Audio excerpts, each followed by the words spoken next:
الحمد لله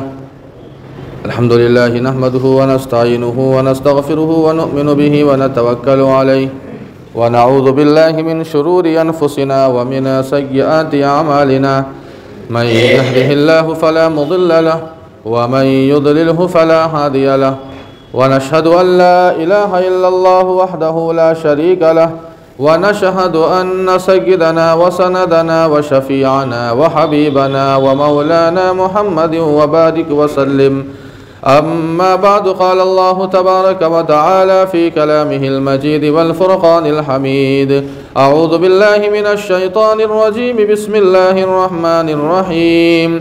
لن تنالوا البر حتى تنفقوا مما تحبون وما تنفقوا من شيء فإن الله به عليم. وقال أيضا في موضع آخر: يا أيها الذين آمنوا كتب عليكم الصيام كما كتب على الذين من قبلكم لعلكم تتقون. صدق الله مولانا العظيم وصدق رسوله النبي الكريم ونحن على ذلك لمن الشاهدين والشاكرين والحمد لله رب العالمين. محترم حاضرین جمعہ، عزیزان گرامی، عمائدین شہر اور دور و دراز سے تشریف لائے ہوئے ہمارے دینی ایمانی بھائیوں، بزرگوں اور دوستوں، آج کا جو جمعہ ہے رمضان کا جمعہ ہے. وہ مہینہ جو مہینہ مبارک مہینہ ہے، جو برکتوں کا مہینہ ہے، رحمتوں کا مہینہ ہے، اور جس مہینے کا انتظار 2 مہینہ پہلے اللہ کے نبی علیہ الصلاۃ والسلام کیا کرتے تھے، بلکہ اس مہینے کے لیے تیاریاں کیا کرتے تھے.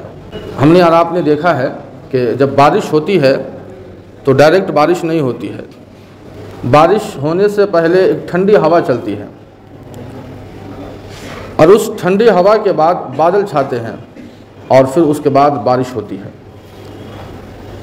یہی قانون رمضان کے ساتھ بھی ہے، یہی حال رمضان کے ساتھ ہے.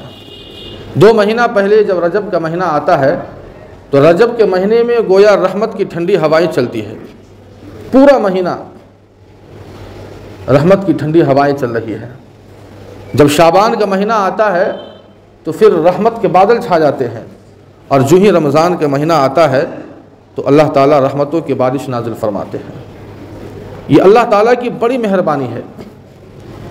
ہم اس نعمت پر اللہ کا جتنا شکر ادا کرے وہ کم ہے کہ ہماری زندگی میں اللہ نے ہمیں ایک اور رمضان عطا فرمایا. اس لیے کہ سال بھر ہم اور آپ اللہ سے غافل، نمازوں سے غافل، روزوں سے غافل، مسجدوں سے غافل، دوریاں بنا کے رکھتے ہیں. لیکن ایک ہی مہینہ ایسا آتا ہے جس مہینے میں ہم اللہ سے قریب ہوتے ہیں، اور ہمیں ایسے مواقع ملتے ہیں جن مواقعوں میں ہم نیکیاں کرتے ہیں، رحمتوں کو سمیٹتے ہیں، اللہ کے قریب بن جاتے ہیں. یہی ایک ایسا موسم ہے اور ایک ایسا مہینہ ہے، موقع ہے. تو یہ مہینہ اگر اللہ نے ہمیں عطا فرمایا تو ہم اور آپ اللہ کا شکر ادا کریں کہ اللہ نے ہمیں ایک اور رمضان کا مہینہ عطا فرمایا. ورنہ آپ دیکھیں تو بہت سارے ہمارے دوست اور یار ایسے بھی ہیں جو پچھلے رمضان میں تھے، آج نہیں ہیں. آج ہم اگر تلاشتے ہیں تو وہ نہیں ملتے ہیں. آپ تلاش لیجئے، نہیں ملیں گے آپ کو. آپ کے رشتہ دار پچھلے رمضان میں تھے، آپ کا وہ دوست جن کے ساتھ آپس میں بیٹھ کر افطاریاں کیا کرتے تھے، سحری کیا کرتے تھے، ایک ساتھ مل بیٹھ کر ایک قرآن کی تلاوت کیا کرتے تھے، لیکن ہماری جماعت سے وہ فرد غائب ہو چکا ہے. وہ اپنے اصلی منزل اور گھر تک پہنچ چکا ہے. یہ مہینہ نصیب نہیں تھا، یہ رمضان کا مہینہ ان کے مقدر میں نہیں تھا، نہیں ملا. لیکن اللہ نے ہمارے مقدر میں لکھا ہے، ہمیں اللہ نے عطا فرمایا. اس لیے اور ہمیں یہ بھی نہیں معلوم ہے، ہمیں ہرگز یہ نہیں معلوم ہے کہ اگر یہ رمضان کا مہینہ اس سال ہمیں ملا تو آئندہ بھی ملے گا. کسی کو نہیں پتہ. اگر کوئی بوڑھا انسان یہ سمجھتا ہے تو غلط فہمی میں ہے، اگر کوئی نوجوان سمجھتا ہے وہ بھی غلط فہمی میں ہے، اگر کوئی مائیں سمجھتی ہے، بہنیں سمجھتی ہیں کہ آئندہ رمضان ہمیں ملے گا، یہ بھی غلط فہمی میں ہے. ہم اور آپ غلط فہمی میں نہ پڑیں. کسی کو نہیں معلوم ہے کہ آئندہ رمضان ہمیں ملے گا یا نہیں ملے گا. جو ہمارے دوست اور یار، جو ہمارے ساتھی رشتہ دار پچھلے رمضان میں تھے، انہیں کیا پتہ کہ آئندہ رمضان میں ہم رہیں گے یا نہیں رہیں گے، ہمیں ملے گا یا نہیں ملے گا، انہیں بھی نہیں معلوم تھا، لیکن آج نہیں ہے۔ اس لیے اللہ نے ہمیں یہ مہینہ اگر عطا فرمایا تو ہم اور آپ اس مہینے کی قدردانی کریں۔ اس مہینے کے استقبال کے تعلق سے ایک لمبی حدیث آپ کے سامنے پیش کی جائے گی، اور استقبال رمضان کے عنوان سے آج کچھ باتیں ہوں گی۔ اب وہی باتیں ہوں گی جو اللہ کے نبی علیہ الصلوۃ والسلام نے اپنے صحابہ کرام کو جو باتیں بتائی تھی استقبال رمضان کے تعلق سے، وہی ساری باتیں آپ کے سامنے پیش کی جائے گی۔ ہمارے یہاں اگر کوئی مہمان آنے والا ہو تو اس کا ویلکم کرتے ہیں، استقبال کرتے ہیں، اس کے آنے پر ہم ناراض نہیں ہوتے ہیں، خوش ہوتے ہیں۔ اسی طرح اگر اللہ نے ہمیں رمضان عطا فرمایا تو ہمیں اور آپ کو بھی اللہ کے اس مہمان کے آنے پر خوش ہونا چاہیے اور اس کا ویلکم کرنا چاہیے، سواگت کرنا چاہیے، استقبال کرنا چاہیے۔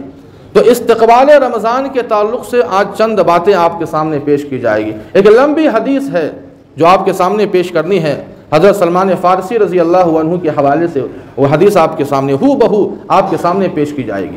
حضرت سلمان فارسی رضی اللہ عنہ روایت فرماتے ہیں، وہ کہتے ہیں خطبنا رسول اللہ صلی اللہ علیہ وسلم فی آخر یوم من شعبان، شعبان کے آخری ایام میں، یعنی رمضان سے چند دنوں پہلے اللہ کے نبی علیہ الصلوۃ والسلام نے ہمیں کچھ باتیں بتائی، کس کے تعلق سے؟ رمضان کے استقبال کے تعلق سے۔ اور وہ باتیں کیا تھیں؟ اللہ کے نبی علیہ الصلوۃ والسلام فرماتے ہیں یا ایھا الناس قد اظلکم شہر عظیم مبارک، اللہ کے نبی فرماتے ہیں کہ اے لوگو، تمہارے اوپر ایک عظیم اور مبارک مہینہ چھا چکا ہے۔ رمضان کا مہینہ ابھی آیا نہیں ہے، لیکن اللہ کے نبی نے کہا کہ چھا چکا ہے، آ چکا ہے۔ جب آئندہ کسی چیز کے تعلق سے ہمیں یقین ہو کہ یہ چیز ہمیں ملنے والی ہے تو ہم اور آپ اس طرح سے یہ جملہ استعمال کیا جاتا ہے۔ مثال کے طور پر اگر آپ نے اپنا پیسہ کسی سے مانگا، آپ کو نہیں ملا، لیکن سامنے والے نے کہہ دیا کہ میں نے آپ کو دے دیا، کیا مطلب؟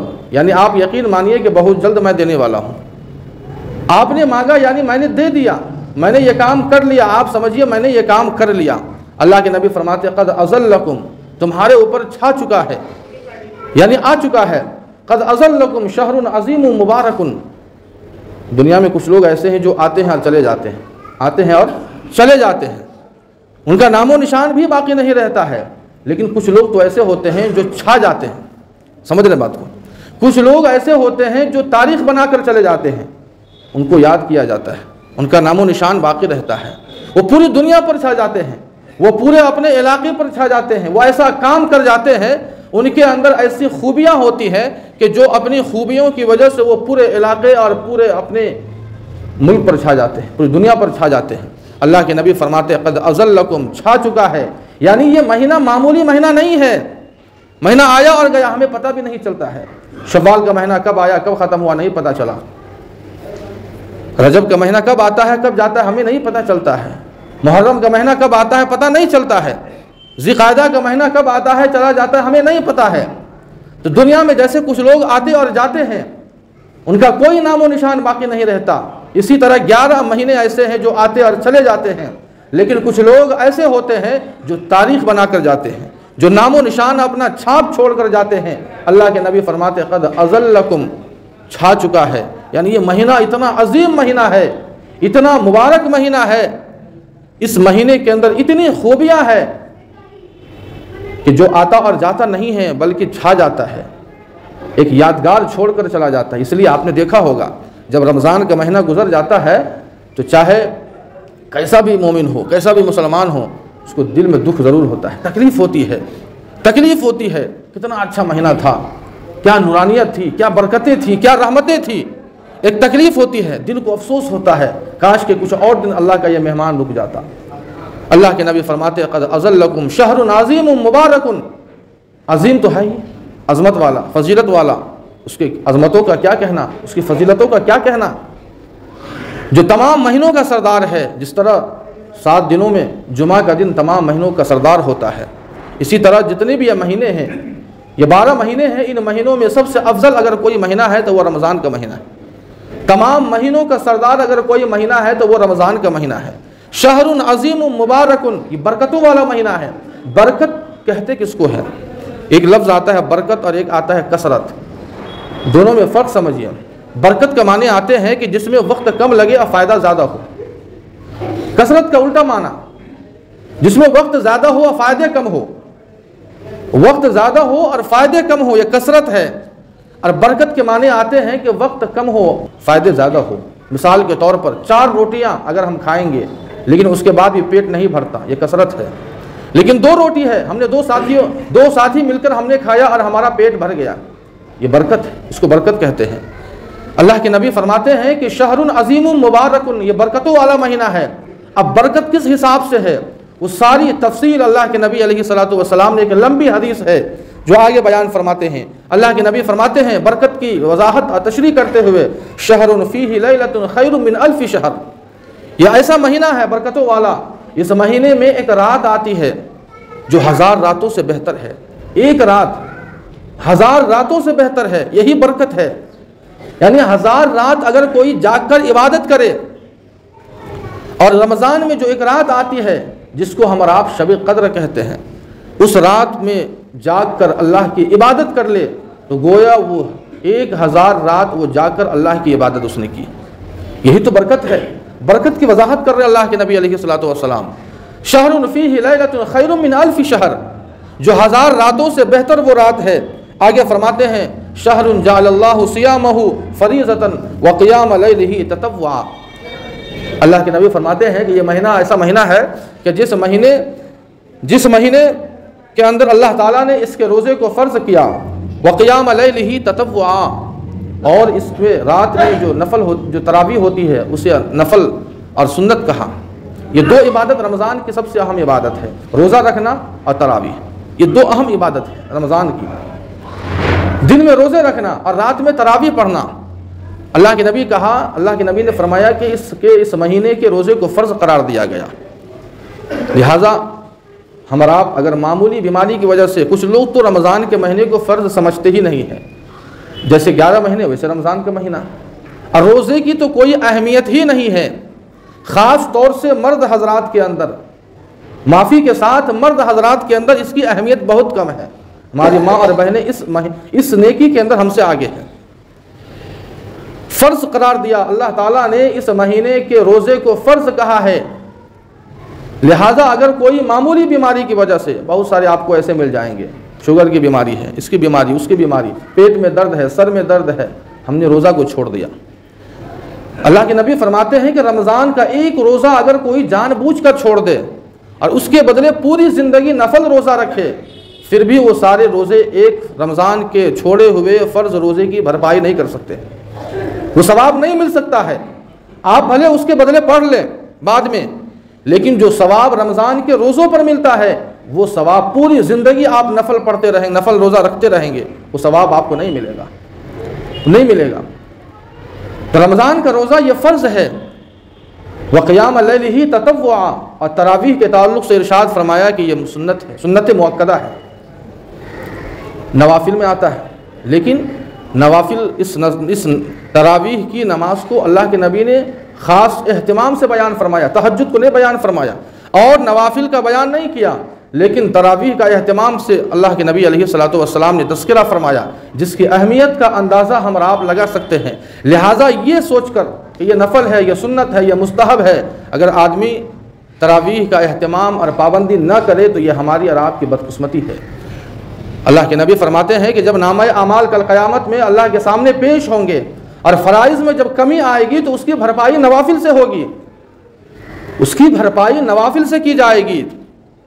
کمی کس کے پاس نہیں. ہر ایک کے فرائض ہو نوافل ہو کمی ہر ایک کے اندر ہے. جب ہمارے پاس نوافل سنن اور مستحبات ہی نہیں ہے تو پھر بھرپائی کس سے کی جائے گی. اللہ کے نبی فرماتے ہیں شہر جعل اللہ صیامہ فریضۃ وقیام لیلہ تطوعا. آگے فرماتے ہیں من تقرب فیہ بخصلۃ من الخیر کان کمن ادى فریضۃ فیما سواہ ومن ادى فریضۃ فیہ کان کمن ادى 70 فریضۃ فیما سواہ. بڑی اہم بات بیان فرمائی. یہ برکت کی مثال برکت کی وضاحت کر رہے ہیں کہ یہ برکتوں والا کیسا مہینہ ہے. محنت کم فائدے زیادہ. اللہ کے نبی فرماتے ہیں کہ رمضان کا مہینہ یہ وہ مہینہ ہے جس مہینے کی برکتوں کا یہ حال ہے. اس کی خصوصیت یہ ہے کہ اس مہینے میں اگر کوئی نفل نماز پڑھتا ہے نفل نماز عام دنوں میں آج کل مثال کے طور پر اگر ہم نفل پڑھیں گے نفل کا ثواب ملے گا فرض نماز پڑھیں گے فرض کا ثواب ملے گا، لیکن رمضان کی خصوصیت، رمضان کی برکت، اللہ کے نبی فرماتے ہیں کہ رمضان میں اگر کوئی بندہ نفل نماز پڑھتا ہے تو اسے اور دنوں میں پڑھے ہوئے فرض کا ثواب ملے گا۔ فرض کا ثواب اللہ یہاں دے رہے ہیں، جیسے آج کل ہم فرض پڑھتے ہیں، یہ ثواب فرض کا ثواب نفل کا ملے گا رمضان میں، نفل نماز اگر ہم پڑھتے ہیں۔ اور جب فرض پڑھیں گے تو اللہ کے نبی فرماتے ہیں کہ 70 فرائض کا ثواب اسے ملے گا۔ ایک فرض پڑھنے پر، مثال کے طور پر ظہر کی نماز فرض ہے، فجر کی نماز فرض ہے، اگر ہم فجر کی نماز رمضان میں پڑھتے ہیں تو گویا ہم نے 70 فجر کی نماز پڑھی ہے، 70 فجر کی نماز کے برابر ہمیں ثواب ملے۔ یہی تو برکت ہے، برکت اسی کو کہتے ہیں۔ اللہ کے نبی علیہ الصلوۃ والسلام آگے فرماتے ہیں وَهُوَ شَهْرُ الصَّبْرِ وَالصَّبْرُ ثواب الجنہ، یہ مہینہ صبر کا مہینہ ہے، یہ مہینہ ثواب کا مہینہ ہے، اور ثواب کا بدلہ جنت ہے۔ جو انسان صبر کے ساتھ اس مہینے کو گزارتا ہے اس کا بدلہ سیدھے جنت ہے۔ اب صبر کس چیز سے؟ صبر عن المعصیہ، صبر علی الطاعہ، یہ دونوں آتا ہے۔ ہم نے روزہ رکھا صبح سے شام تک، دھوپ کا موسم ہے، پیاسا بھوکا آدمی ہے، پریشانیاں ہے، صبر علی الطاعہ یہی ہے۔ روزہ رہتے ہوئے ہمیں جو پریشانیاں آ رہی ہے، بار بار ہمارا گلا سوکھ جاتا ہے، ہونٹ سوکھ جاتے ہیں، چہرہ اداس ہو جاتا ہے، سوکھا ہو جاتا ہے، پریشانیاں ہوتی ہے، لیکن ہم صبر کیے ہوئے ہیں، صبر کیے ہوئے ہیں۔ رات میں 1.5 گھنٹہ 2 گھنٹہ تراویح میں گزر جاتے ہیں، پاؤں ہمارے پھول جاتے ہیں۔ صبر علی الطاعہ، یہی ہے صبر، کہ انسان اس پہ صبر کرے، اسے برداشت کرے تو ثواب، اللہ کے نبی فرماتے ہیں وہ ثواب الصبر الجنہ، کہ صبر کا ثواب جنت ہے۔ الصبر عن المعصیہ، گناہوں سے بچنا یہ بھی صبر ہے۔ رمضان کا مہینہ ہے، تنے تنہا روم میں ہم بیٹھے ہوئے ہیں، فریج میں ٹھنڈا پانی ہے، دل چاہ رہا ہے کہ پی لے، گناہ کا من کر رہا ہے، لیکن ہم نے گناہوں سے پرہیز کر لیا۔ تنے تنہا، وہ چاہتا تو پانی پی سکتا تھا، وہ چاہتا تو اپنی بیوی کے ساتھ مل سکتا تھا، وہ چاہتا تو اپنی دیگر گناہ کے کام کر سکتا تھا، لیکن جو ہی وہ گناہ کے قریب جاتا ہے اس کے دل میں یہ خیال فوراً آتا ہے کہ میں نے تو روزہ رکھا ہے اللہ کے لیے۔ اللہ کے لیے بھی روزے کی خصوصیت یہی ہے کہ ہر عبادت، جتنی بھی عبادتیں ہیں، ساری عبادتوں میں دکھلاوا آ سکتا ہے اور ہوتا ہے۔ نماز پڑھ رہے ہیں بڑے اہتمام سے، کیوں؟ پیچھے ابا کھڑے ہیں۔ نماز بڑے اہتمام سے پڑھ رہے ہیں، کیوں؟ پیچھے ہمارے استاذ کھڑے ہیں۔ ریا، دکھلاوا ہر عبادات میں ہے، لیکن روزہ ایک ایسی عبادت ہے کہ جس میں ریا کا کوئی نام و نشان نہیں، وہ صرف اللہ ہی کے لیے ہوتا ہے، وہ صرف اللہ کے لیے۔ آپ نے روزہ رکھا، کس کو کیا پتہ؟ کسی کو پتہ نہیں ہے۔ آپ نے روزہ رکھا ہے، کسی کو پتہ نہیں ہے کہ آپ کا چہرہ نہیں بتا سکتا ہے کہ آپ کا روزہ ہے یا نہیں ہے، یہ صرف اللہ کو معلوم ہے۔ تو اللہ کے نبی فرماتے ہیں کہ یہ مہینہ صبر کا مہینہ ہے اور صبر کا بدلہ سیدھے جنت ہے۔ آگے اللہ کے نبی فرماتے ہیں وَشَهْرُ الْمُوَاسَاةِ، یہ غمخواری کا مہینہ ہے، ایک دوسرے کے ساتھ غمخواری کرنے کا۔